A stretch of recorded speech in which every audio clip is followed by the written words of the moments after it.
آگے رکوع نمبر 2 جو اصل میں پیرنٹنگ کے لیے بڑا مشہور اور معروف ہے، اور ہمارے پاس ایک کورس بھی ہے قرآن کی کرنیں، اس میں بھی اور باقی جگہوں پہ بھی الحمدللہ ان آیات سے ہم نے کئی دفعہ فائدہ اٹھایا ہے، اور ہر سپیکر ہی اس پہ بات کرتا ہے، جس کی بات سمجھ آتی ہے اس کی سن کے اللہ کی رضا کے لیے اپنے بچوں کی بہترین تربیت کیجیے۔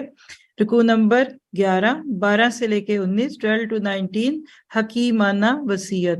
وَلَقَدْ آتَيْنَا لُقْمَانَ الْحِکْمَةَ، اور ہم نے یقیناً لقمان کو حکمت دی تھی کہ تو اللہ تعالیٰ کا شکر کر۔ ہر شکر کرنے والا اپنے ہی نفع کے لیے شکر بھی کرتا ہے، جو بھی نہ شکری کرے وہ جان لے کہ اللہ تعالیٰ بے نیاز اور تعریفوں والا ہے۔ اور جبکہ لقمان نے باز کہتے ہوئے اپنے بیٹے سے فرمایا کہ میرے پیارے بچے، اللہ کے ساتھ شریک نہ کرنا، بے شک شرک بڑا بھاری ظلم ہے۔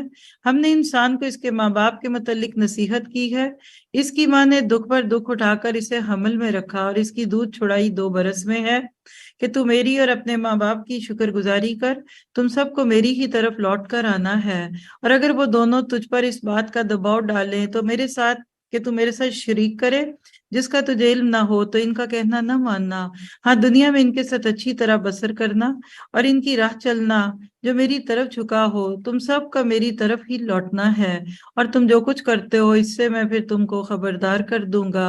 پیارے بیٹے، اگر کوئی چیز رائی کے دانے کے برابر ہو، پھر وہ بھی کسی چٹان میں ہو یا آسمانوں میں ہو یا زمین میں ہو، اسے اللہ تعالیٰ ضرور لائے گا۔ اللہ تعالیٰ بڑا باریک بین اور خبردار ہے۔ اے میرے پیارے بیٹے، تو نماز قائم رکھنا، اچھے کاموں کی نصیحت کرتے رہنا، برے کاموں سے منع کیا کرنا، اور جو مصیبت تم پر آئے اس پہ صبر کرنا۔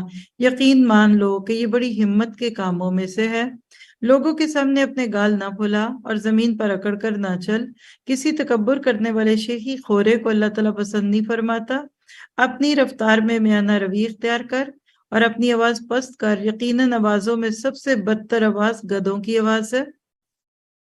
اب یہ لقمان کون تھے؟ ابن عمر رضی اللہ عنہما کی ایک روایت سے پتہ چلتا ہے کہ لقمان نبی نہیں تھے، وہ ایسے بندے تھے جو بہت غور و فکر کرنے والے اور اچھا یقین رکھنے والے تھے۔